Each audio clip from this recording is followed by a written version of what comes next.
पपिया ए जे का करे आइल बड़े? पपिया मतलब यही पपिया के पपी ले तो भुला गयो।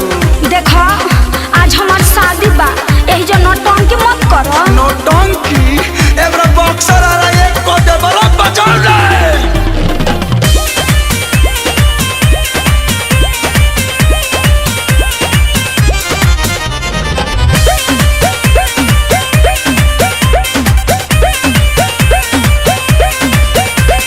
होता हमर शादी का चाहेला बराबादी, जान जाए पिया बाता जिया ते मुआदी। अरे तनको तो ख्याल करो। होता हमर शादी का चाहेला बराबादी, जान जाए पिया बाता जिया ते मुआदी। अच्छा अरे तोहरा पागलपंती से हम नहीं बाचा। मौक समझती हो क्या? ना। नहीं रोवा नहीं टुकु टुकु कहब, दुआर पूजा में नागिन धुन पर कूद कूद के नाचब। सही में नहीं रोवा नहीं टुकु टुकु कहब, दुआर पूजा में नागिन धुन पर कूद कूद के नाचब। तब तो ठीक है बा। बेस बढ़ाओ रे। अरे तनी आराम से।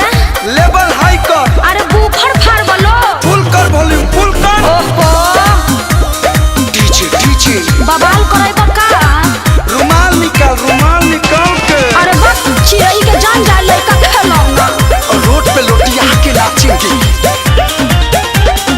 ई सब कुछ न कर, जनी पगला बे के फेरा में पड़। ऐसे कठोर जनी बना, टूट जाए शादी जाना तनी को तू डर।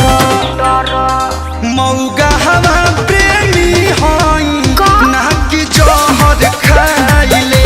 बवाल करे तोरा मोरा देश से लव के कहानी बताई दे। का?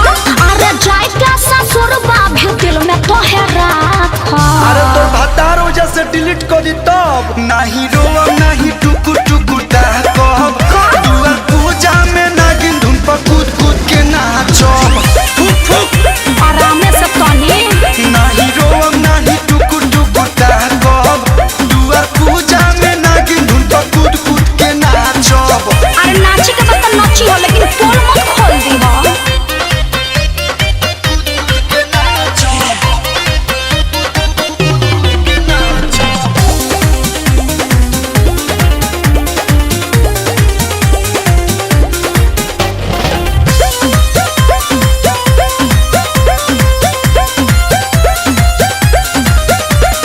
बाट मजा बुरे भला दोरे, होई नहीं इतना हम बोरे।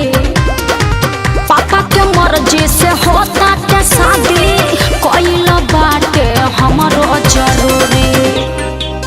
ढेर दिन मीठी बोलिया पा तोर कलुआ आइल रे। अच्छा बाकी ये है बेरा सांचो में बाबू बौराइल रे। नहीं हरा के फेरू तो के कोरबा में साटो। I don't like this बासी माल। नहीं रोवा नहीं टुकु टुकु कहब, दुआर पूजा में नागिन धुन पर कूद कूद के नाचब। अरे आराम से। नहीं रोवा नहीं टुकु टुकु कहब, दुआर पूजा में नागिन धुन पर कूद कूद के नाचब। वॉल्यूम बढ़ाओ। अरे तनी रुमाल ले आओ रे। अरे बाप रे बका करी लोग, बवाल कराई का बिया है में। अरे अभी से सुधर जा, टाइम बा।